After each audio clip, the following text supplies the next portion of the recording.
Hi, my name is Glen Diesen. I'm a professor of Russian politics and Eurasian integration. Today is Tuesday, the 1st of August, and with me today is Colonel Douglas Macgregor, a man with great insight from his high-ranking position in the US Army, battlefield experience, many books on military strategy, and of course, political experience from Washington. Welcome back, Colonel. It's great to see you again. Thanks. So you recently published an article, a very good article, called Discarding Illusions, Ending Wars.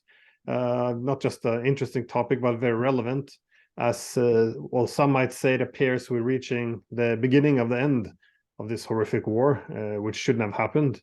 But I wanted to delve into some of your arguments, even if you agree with that assessment, of course. So I thought today we can just discuss how you see that this has started, where the war is going, and lastly, how you think this will likely end. But well, starting at the beginning, well, obviously to end the war, it's necessary to be honest about why the war began. In these days, that seems to be controversial, but without addressing the cause, of course, we can't really understand the motivations of the counterpart, but also we miss the possible solutions for a settlement. So to start with a very big opening question, how did we end up in this war? Fighting the world's largest nuclear power. How did we end up here? Well, I think there are several different answers on different levels. On one level, it's very obvious that over the last 15 to 20 years, every attempt by Mr. Putin as president of Russia and his government to convey their concern to NATO, to the United States, about the gradual but relentless movement of NATO's eastern border to the border with Russia were ignored. All these pleas for a halt, requests for discussions, requests to re-examine arrangements on the European continent for national security that would address Russian concerns and potentially even include Russia as part of the larger solution in the regional security structure. All of these things were frankly ignored. And at the same time, you had people lying directly to President Putin. We know that now from both the former German Chancellor Angela Merkel, as well as President Macron, that the Minsk process, which was supposed to address the concerns Moscow had for the welfare and rights of Russians inside Ukraine, were simply instruments or modalities designed to slow down any solution, but to pacify Russia and at the same time to buy time for this fledgling Ukrainian state that emerges after the 2014 Maidan coup, a radical nationalist state, to build itself up into a regional military power.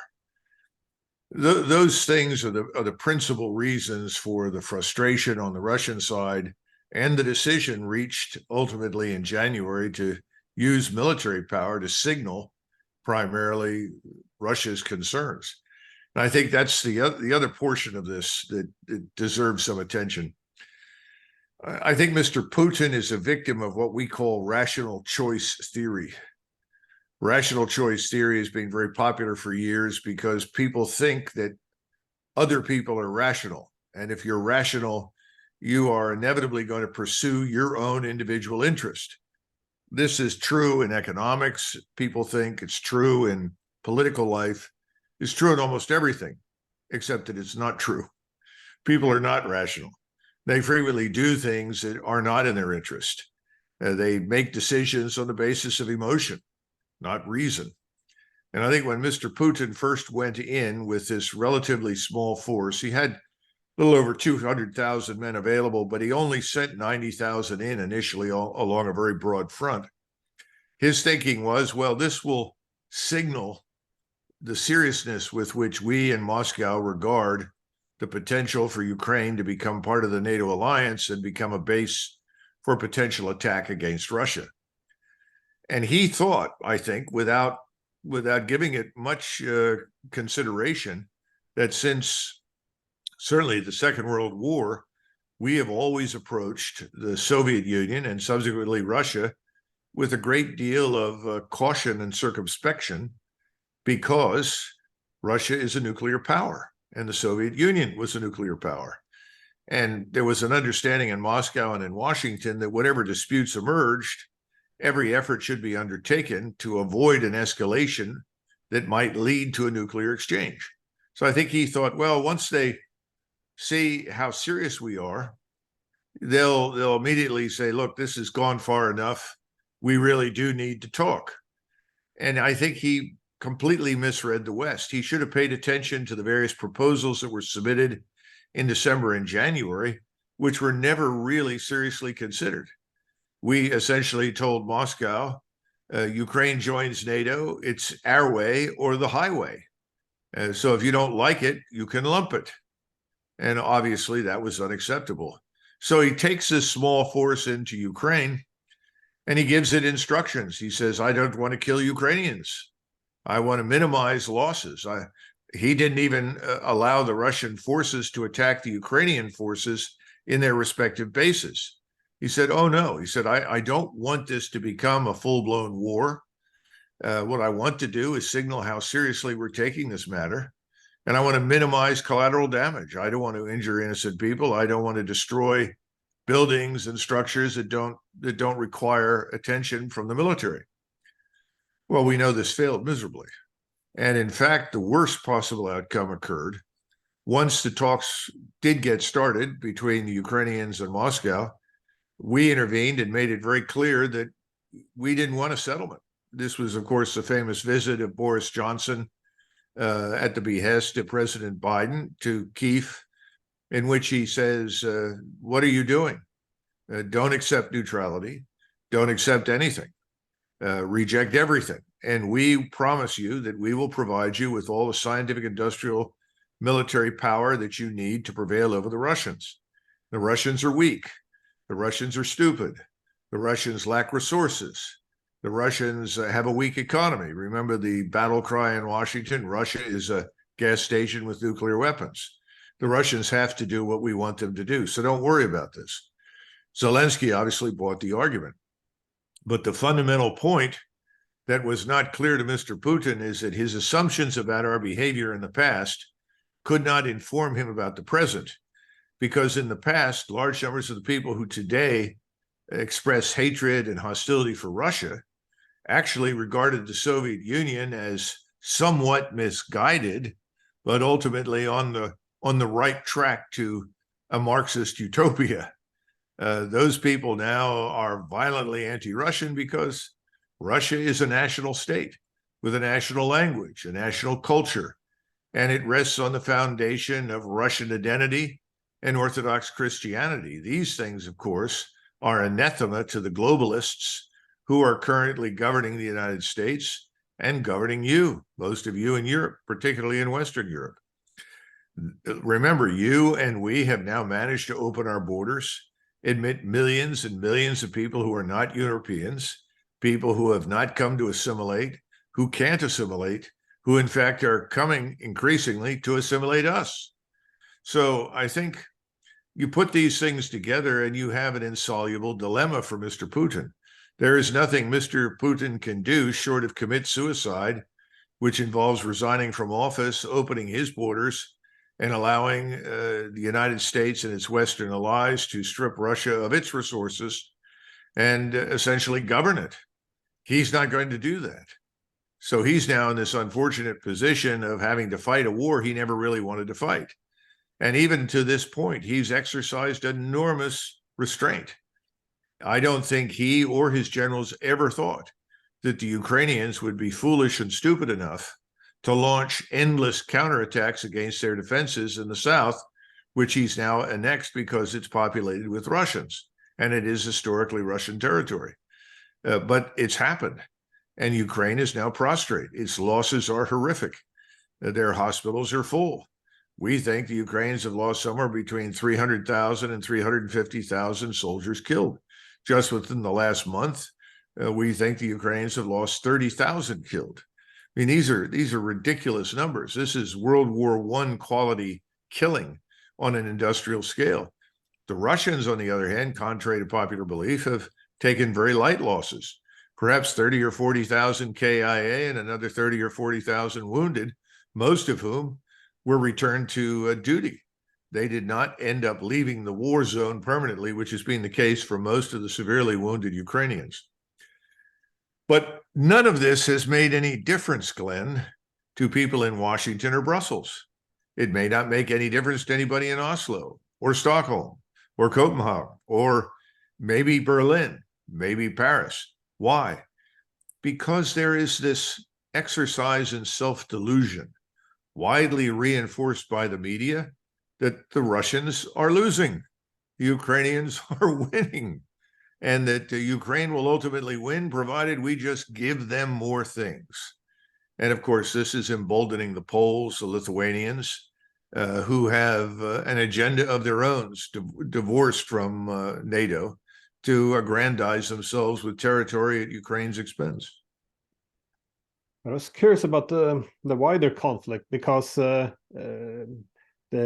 what has to be stated is obviously that Russia considers NATO expansion into Ukraine to be an existential threat. Now, this seems to be quite important, because if we accept this, that Russia sees this as an existential threat, then I don't understand what the thinking is, because if we would defeat the Russians, then this would likely end in nuclear war. And on the other hand, if we don't think we can defeat them, well, what would be the purpose given? And also, why did we go to this extent when we knew that this would happen? I know that the narrative doesn't really permit this at the moment, but again, it's worth remembering that even Bill Clinton in January of '94, he argued that NATO expansion could redivide the continent. His Secretary of Defense, William Perry, he argues he considered quitting in opposition to NATO expansion because it was so dangerous. And what was very shocking to me is he argues all his colleagues in the Clinton administration agreed that NATO expansionism would create conflict with Russia,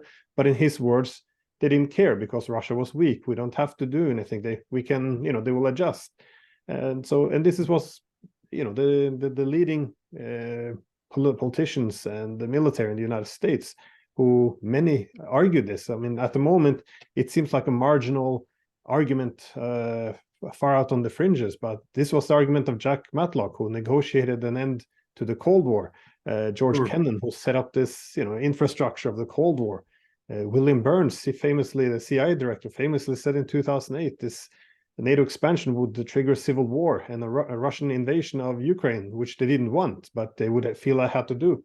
And even Angela Merkel said that in 2008, she didn't want to give NATO membership to Ukraine because Russia would consider it a declaration of war. And this is a very strong statement, yet today, this is something you're not allowed to say, that the Russians consider this an existential threat. So, but what is the thinking though in places like Washington or Brussels, for that sake? Well, why were they willing to take it to this extent when they must have known that this would happen? Well, there are two things that are at work here. One is you have the truth, which you've enumerated with great success. You've outlined the truth very well for the audience. But then you have the narrative. And the narrative, as you know, is diametrically opposed to the truth. Well, if you can suppress the truth, people are likely to believe the narrative. And so the narrative has gained great currency in the West. Now, more and more people who are remotely interested in what's happening in Ukraine are figuring this out. I think the tide is turning in Germany and Austria. It certainly turned in Hungary early. Even in Poland, the public opinion is turning against Polish intervention in the war that Ukraine is fighting. Whether or not that makes any difference to the government is an open question. But I think the Polish population says, help Ukraine, but let's not join the fight. Certainly France, Italy, Spain, I think the populations there are equally opposed to any direct military intervention. If you were to ask Americans, I think they would also say, we don't support any use of American military power against the Russians in Ukraine. The problem is that the elites who truly believe they can destroy Russia are unwilling to state publicly that their original assumptions were wrong. They assumed that Russia was weak and economically vulnerable. Russia was not weak. Obviously, it's not economically vulnerable, not certainly on the scale of, say, Germany or the United States to these things. But then I think you've got the problem politically here in the United States that the war they're waging against the Russian state and the Russian people is a war they're waging here against their own people. In other words, these people who want to destroy Russia's national identity, open its borders, change its national culture, or eradicate it, are trying to do that here in the United States. I leave it to you to determine what's being done in Europe, but my impression is in France and Germany, for instance, the populations there are turning very negatively against their governments because they see the same effort underway in those countries. In other words, what is wrong with being who we are? What is wrong with the fact that we are a product of Western Christian culture and civilization for the last 2,000 years? Well, there's nothing wrong with that. Why are we defaming it? Why are we destroying it? Well, that's what the elites want. They've adopted this globalist position that is very reminiscent of what the Soviet Union tried to do. You'll recall that when the Soviet Union collapsed, one of the jokes in Moscow was, look around and identify all the Soviet men that are out there.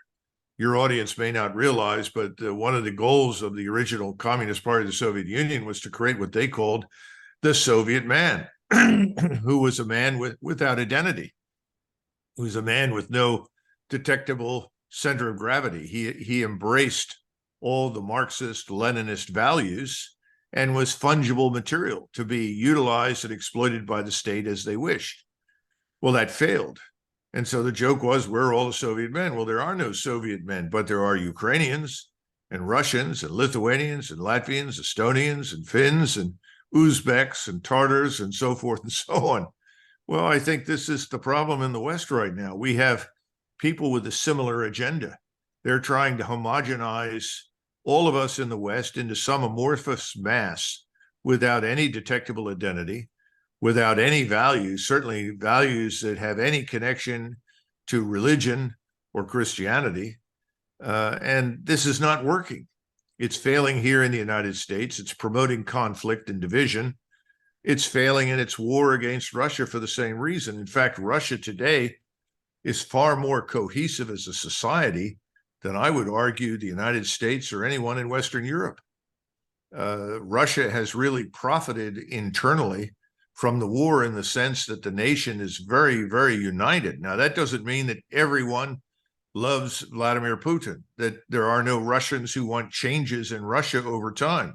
In fact, I think the war in Russia has actually promoted democratization in many ways inside Russia. But Russia is united on the point that they will not be dictated to. They will not allow themselves to become what France and Germany, Great Britain, and the United States have become, essentially putty in the hands of the globalists. So at the same time, Putin is also waging war on the financial or economic level himself. And one of the reasons that he's so popular, or his government is so popular in places like Africa and Latin America and Asia, is because they share his views. They too want to survive. They want sovereign states and countries. They want their way of life, their identities, their cultures to survive, and they don't want to be bullied by us. And we've bullied a lot of people for many decades because of our financial system, our financial hegemony. And we've dominated them to the point where you can't get a loan out of the World Bank if the United States objects to it. You can't grow the crops that you want to grow, or the World Bank will not fund you unless you do what we tell you to do effectively. And that's, the SWIFT system, the dollar hegemony, all of these things are part of the war that now is being waged. So I think what we're seeing more and more is that Europe and the United States are lumped together on some island, and the rest of the world is saying, stay there and stay away from us. We don't want to do business with you anymore. Now, this is not all going to happen overnight. You're not going to see the dollar vanish or the reserve currency change immediately. But given the economic trials that I think lie ahead, it's going to be very difficult for the United States to maintain its financial dominance. its military dominance is already very much in question. All you have to do is look at the last 20 years of these misguided interventions and the unfortunate circumstances surrounding our eventual departure. So I think the Russians, the Chinese, and the Indians in particular all see themselves in a very powerful position. We are deluding ourselves into thinking that since we are, for ideological reasons, right, and everyone else is wrong, that we can still triumph. But that's not going to work. The bubble in Washington is going to burst. The bubble at home and the bubble overseas.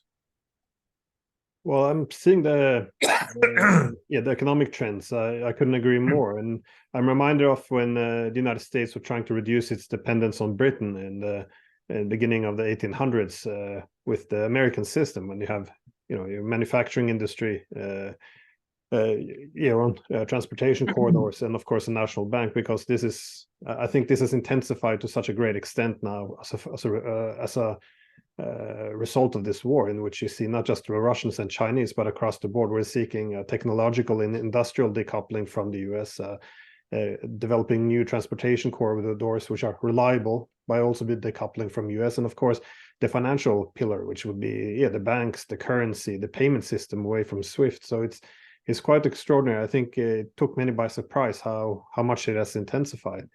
But I wanted to switch quickly over to where we're currently in this war now, because there's a lot of developments. And what are the major developments which people should have noticed, and what do you expect will happen in the following weeks?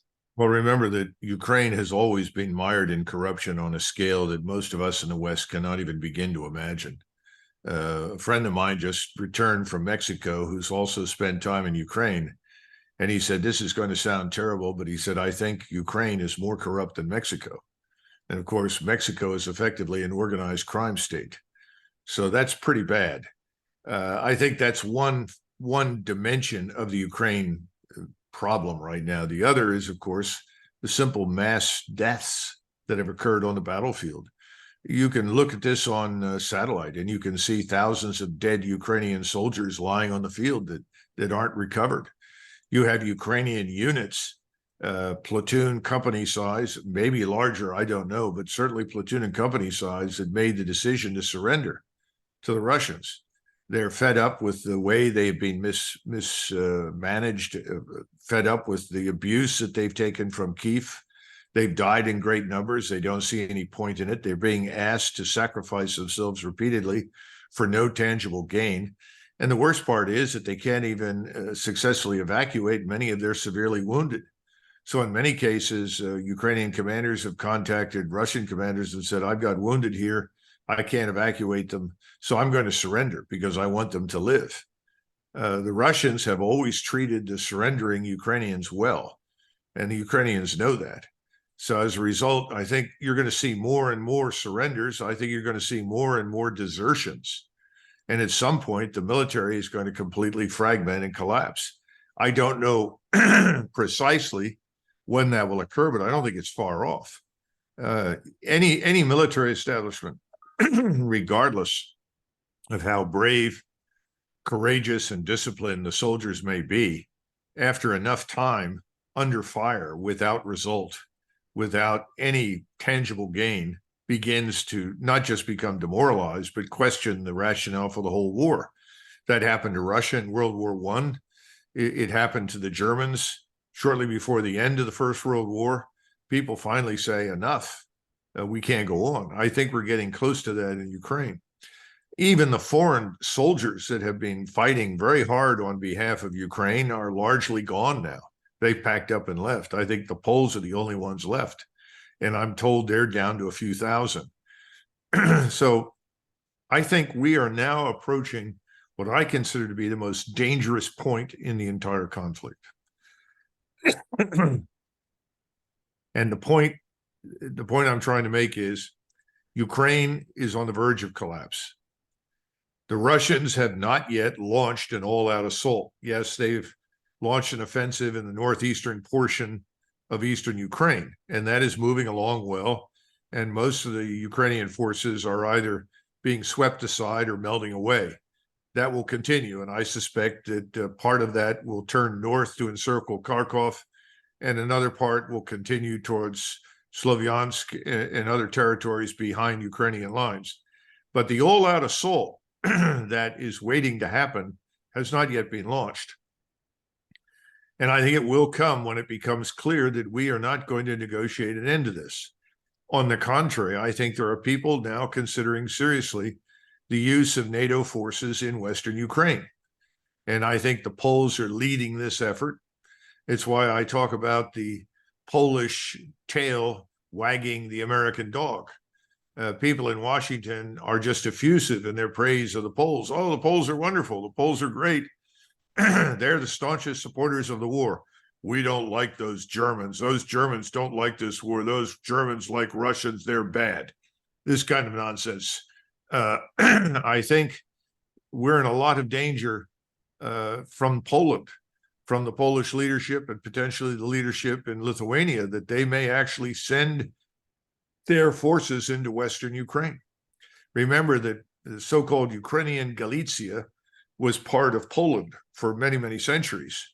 Of course, that is, you've got to go back to the 18th century before, until 1794 to show that. But after 1794, there was briefly between 1918 and 1939 a restoration of Polish control of some of that territory, as well as territory in Belarusia.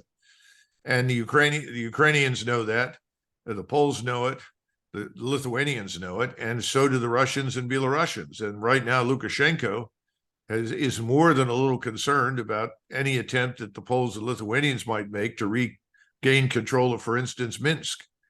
There used to be a giant monolith. I don't know if it's still there or not in Minsk.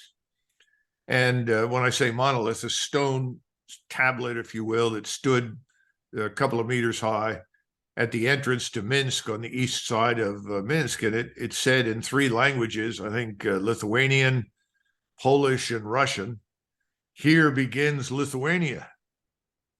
And there are lots of Lithuanians that regard these areas as theirs, just as the Poles regard much of Western Ukraine as theirs. In fact, the Poles controlled everything out to Kiev for a few hundred years.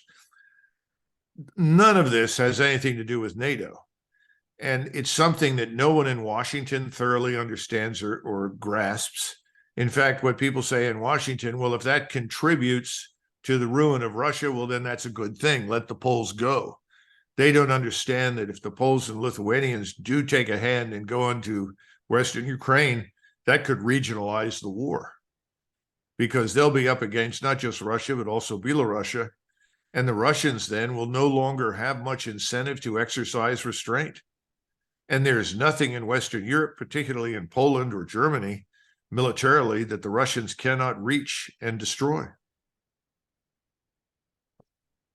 No, I think the Russians have seen this as a challenge, given that they now have Wagner's in Belarus and also sent nuclear weapons to Belarus. So I think they're trying to hedge against this prospect of the war spreading.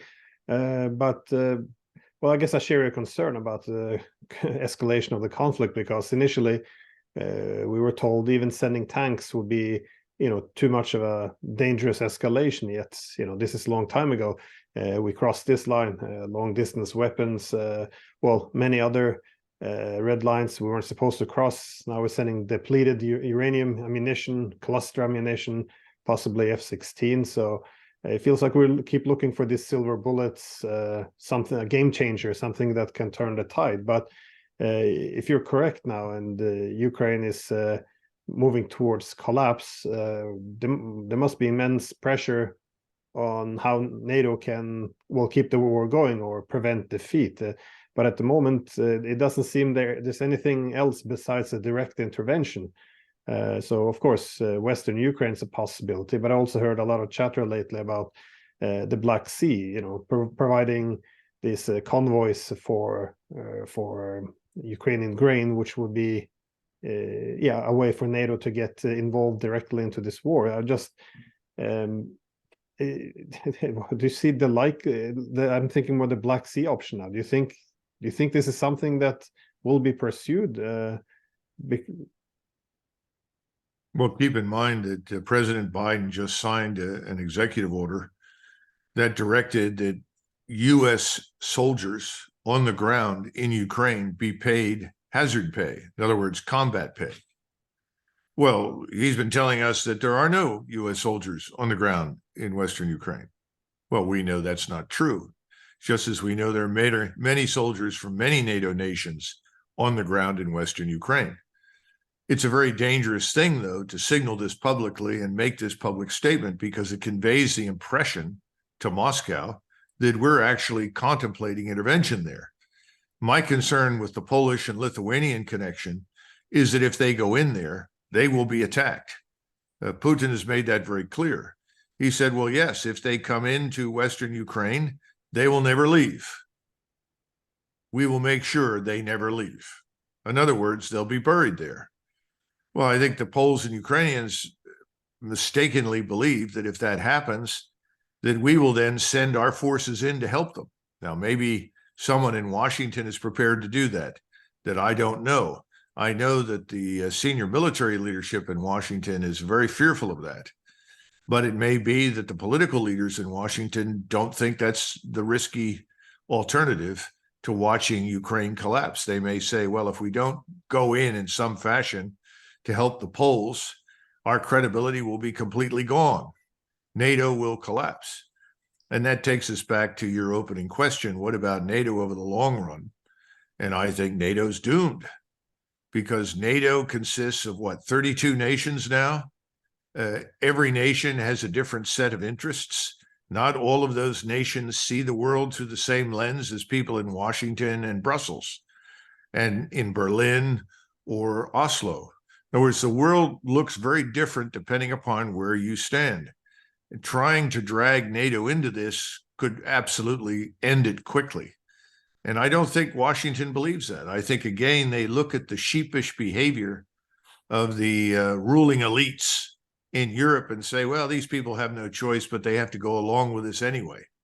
Well, perhaps that's true for the globalists that are running your countries, but that's not necessarily true for the people that live in Europe. And I think the European electorates see things differently.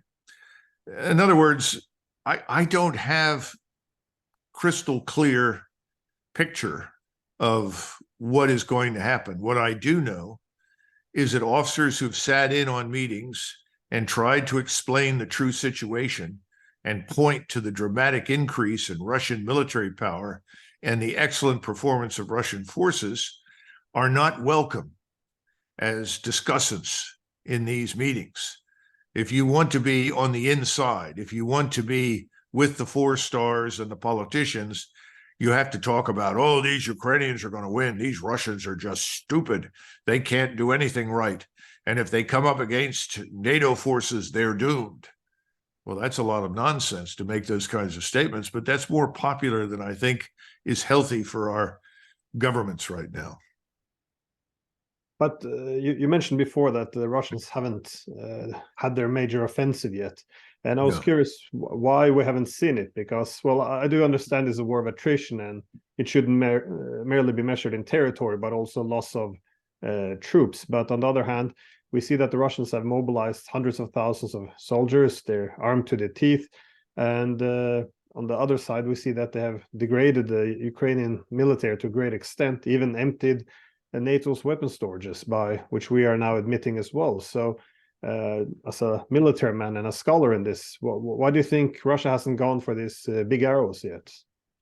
I think that President Putin remains cautious because he does not want to precipitate a direct confrontation with NATO and the United States. That's always been his top concern. But I think he's got plenty of senior officers who are telling him, look, if we continue to wait this way, people will misinterpret our restraint for weakness, and they will think that they can exploit this weakness. And I think the senior officers in the senior ranks of the Russian military who are saying that are correct. You cannot win any war by sitting on the defensive. It can't be done. You can kill almost everybody in front of you, but that doesn't necessarily mean that you can win. And I think increasingly the view in the senior ranks of the Russian side is that until we're moving down the main streets of Kiev and our forces have crossed the Dnieper River, no one is going to believe the war is really over. In other words, they won't believe that we've won it. I think there's a lot of truth to that. So the danger right now is too much Russian restraint. And if it continues, I think it will invite Polish and Lithuanian intervention. And then that is Pandora's box. God help all of us. The consequences of that are profound. I heard this argument from people such as Michael McFaul, suggesting that if America only steps up and enters, then the Russians would be too fearful and bow down. And this is also something I heard from Moscow, which is that they have two risks. One, yes, if they hit back, they risk war with NATO. On the other hand, the risk of not hitting back is becoming much greater because as they see, the emboldens the adversary to think in the ways that McFaul is thinking, that if they only roll across the border, then they would run away. So for them, it seems to be a bit of a dilemma. Avoiding big war, but on the other hand, don't have this restraint misunderstood as a weakness. Well, remember the Russians have also, and I think Putin deserves a lot of credit for this, have also been very sensitive to the opinions of people in the global South, not just China and India, but also the global South. And he has not wanted them to think that he was someone who would dismiss the humanitarian dimensions of the war, and he hasn't. In other words, he's tried to make it very clear that his approach to this whole thing is more defensive than offensive, that this is something Russia doesn't want, has never really wanted, and is doing because it had no alternative. But at the same time, this is interpreted in the West as weakness. And I think the Russians know that. And I have a feeling that they're waiting to see what the Poles and Lithuanians do. And if they are foolish enough to intervene, I suspect at that point, the great avalanche of Russian military power will fall on Ukraine and potentially Poland and Lithuania. Because if they think they're going to be treated with immunity, that's not going to work. If they go into Ukraine, their countries let's put it this way, it will be open season on them for the Russians. Well, let's say, be optimistic that we all decide after 1.5 years of this horrible war that we have to pursue a political settlement. Well, at this point, what do you think it could look like? I know, previously neutrality would have been enough, but after 1.5 years of this fighting, the Russians not going to give up any of the territory. So what could be a possible agreement look like, do you think? What concessions would be able to get from the Russians, and what would NATO and Ukraine be willing to give? Well, first of all, the Russians don't want Western Ukraine. They don't want to annex areas that are fundamentally Ukrainian. They've never made that statement. They've always wanted to avoid that. They're not fools. They know that's sort of like putting a poison apple in your basket and then subsequently trying to eat it. They're not interested in that. I think if you sat down with them, they would tell you that what they have right now, which is historically Russian and is where the Russian population largely lives, they're going to retain. The question is, what do you do with Odessa and what do you do with Kharkov? I think Odessa is going to be a tough one because terrible things were done to Russian citizens in Odessa in 2014, as you know. But even more important, Odessa has been used over the last year plus as a point from which you could unload weapons and equipment for the Ukrainian military from empty ships that then picked up grain and went to sea. The Russians said no more. And they will not tolerate any control by the United States and its allies of anything in the Black Sea.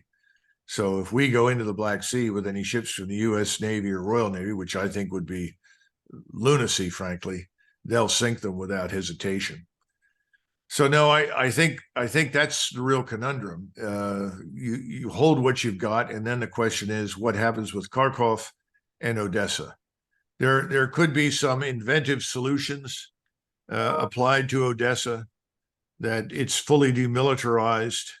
It sort of ends up in a status very similar to Danzig as a free city. Who knows? Kharkov's another question. Maybe the Russians don't want it simply because they say, well, even though it was Russian speaking, they may not really want the bill for rebuilding it. I don't know. We don't know until you sit down and talk with the Russians. But on the Ukrainian side, whatever remains of Ukraine has to be neutral. There's no question about that. There can be no NATO presence east of the Polish border. Anyone who tries to establish that will end up at war with Russia. That's clear, that's unambiguous, that's not up for negotiation. But again, if you look back at the United States and the way we've handled these things in the past, I don't think you're going to get a good outcome of any kind. I mean, if you go back and look at Vietnam, it was very clear that we lost in Vietnam, not because we were necessarily defeated systematically on the battlefield. We never had a strategy. We had no attainable, realistic military or political goals in that country. We finally decided that it wasn't worth the expense, either in treasure or blood. And so we decided to get out. Then we went through this elaborate procedure after 1968, involving negotiations in Paris and back and forth to Washington and Saigon to try and come up with a solution that would allow us to leave with dignity. In other words, we could say we were not defeated, and now the new government of Vietnam is on its own. Well, how did that work out? Didn't work out very well for the people in South Vietnam, but we got out. The question is, how does President Biden and his administration and all the various players who are advocates for war in the Senate and the House, how do they organize our disengagement? Right now, they don't think they have to do that. They think they can continue to go on as they have. And I don't think they can. But that's what they believe. When they discover this won't work and the Russians are serious and will cross the Dnieper River, what do we do at that point? Our track record suggests we don't do anything. We pretend it didn't happen. We declare it as being over, any number of things. But you're not going to get the globalists who are in charge in Paris, Berlin, London, Washington to stand up and do a mea culpa. Oh, I'm sorry, I was wrong. Oh, we made a mistake. No, they're not going to do it. They're much more concerned about their political futures than they are about the lives of Ukrainians. You know, look at the complaint that's registered. There was an article that came out in the Daily Telegraph from one of the globalist frontmen, Richard Kemp. He's a well-known mouthpiece for the status quo. And Kemp says, the problem with Ukraine is Ukrainians aren't killing enough Russians. Well, that sounds to me as though we are preparing to gradually get out and blame whatever didn't work on the Ukrainians. I'm sure that will be tried. I just don't think it'll work very well. Okay, well, it's a sad note to finish on, but well, thank you so much for your time. I do appreciate it. And again, the media is not doing a very great job on presenting an open marketplace for ideas in this war. So I do appreciate your perspective. Thanks again, Colonel. Yeah, thank you, Glenn. Good luck.